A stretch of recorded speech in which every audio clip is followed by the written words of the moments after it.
Abrar रेक्टिकल word के मोरून series में खुश आमदीद। ये टॉपिक तो बहुत ही टेढ़ा है बज़ाहिर, vector diagram of different faults in power system, लेकिन मैं बिल्कुल आसान लफ्ज़ों में आपको बताऊंगा और इसके ऊपर जो एक डिटेल वीडियो मौजूद है जिसमें सारे वेक्टर शो हो रहे हैं और उसके ऊपर जो उसका रिजल्ट्स हैं वो भी मैंने लिखे हुए हैं, तो वो भी आप देख सकते हैं। येलो के अलावा जो दूसरी इसमें आपको इसी टॉपिक पे मिलेगी वो डिटेल में होगी।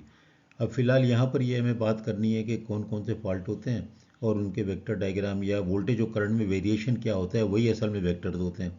तो देखिए सीधी सीधी बात है, अगर थ्री फेज़ फॉल्ट है तो तीनों फेज़ का वोल्टेज ड्रॉप हो जाएगा, कम हो जाएगा, और तीनों फेज़ में करंट बराबर से बढ़ जाएगा।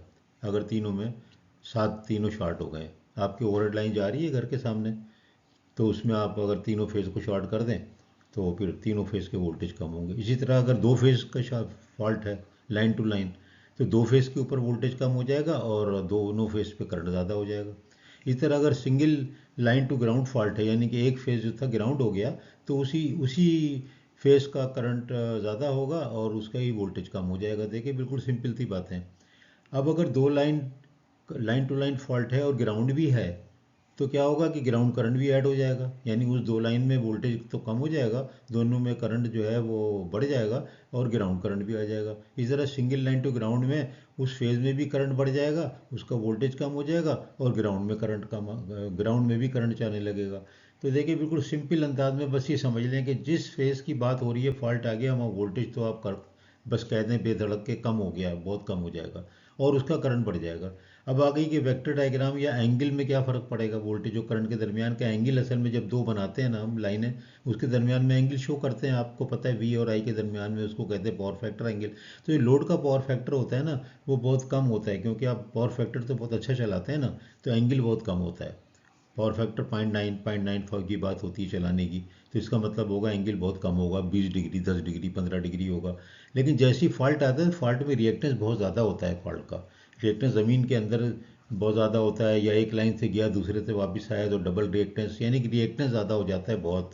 उस केस में ये एंगल जो होता है ना पावर फैक्टर का, ये बहुत बढ़ जाता है। तो वेक्टर डायग्राम जो आप नॉर्मल बनाते हैं ना वी और आई की लोड के ऊपर, सिंपल आप जो बनाते आ रहे हैं इंटर से और फर्स्ट ईयर से, उसी को जो है ना आप एंगल को बहुत ज़्यादा कर दें, यानी वोल्टेज और करंट को तो पीछे ही रहने दें क्योंकि और रिएक्टिव हो गया, और करंट लैगिंग ही रहेगा।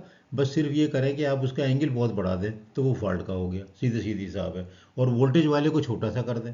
फ़र्क करो कि आपने एक एक इंच का बनाया हुआ है, 1 इंच का वोल्टेज बनाया हुआ है और आपने 1 इंच का ही आपने करंट बनाया हुआ है, मिसाल है, और उसके दरमियान में एंगल 10 डिग्री का है। तो आप वोल्टेज का एंगल आधा इंच कर दें, करंट का एंगल 1.5 इंच कर दें, और जो उसके बीच में एंगल आपका 10 या 15 डिग्री का था उसको आप 50 डिग्री कर दें, बस ख़त्म हो गई बात। तो वो आपका फॉल्ट का वेक्टर डायग्राम बन गया।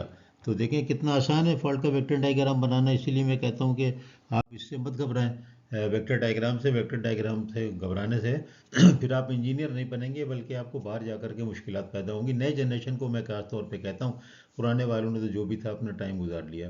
लेकिन अगर आप ये चीज़ें नहीं जानेंगे, जो कि आपके फोरमैन नहीं जानते या कम जिनकी नॉलेज है वो नहीं जानते, तो फिर आपको इंजीनियर कोई मानेगा नहीं, और आप जब बहुत सीनियर हो जाएंगे तो पूछ नहीं सकेंगे। तो अभी वक्त है जूनियर मिडिल लेवल पे कि उनको याद कर लें, सीख लें, वरना फिर आप सिर्फ अपने लाइन सुपरिटेंडेंट और फोरमैन और सुपरवाइज़र के सामने ऐसे बात करेंगे, भाई देख ले यार जो भी है भाई कर देना, उसकी दाढ़ी को हाथ लगाएंगे, कभी आप उसका हाथ पकड़ के कहेंगे यार भाई देख लेना यार, जो समझ में आए कर लेना यार।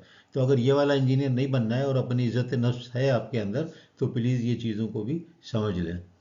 बहुत बहुत शुक्रिया।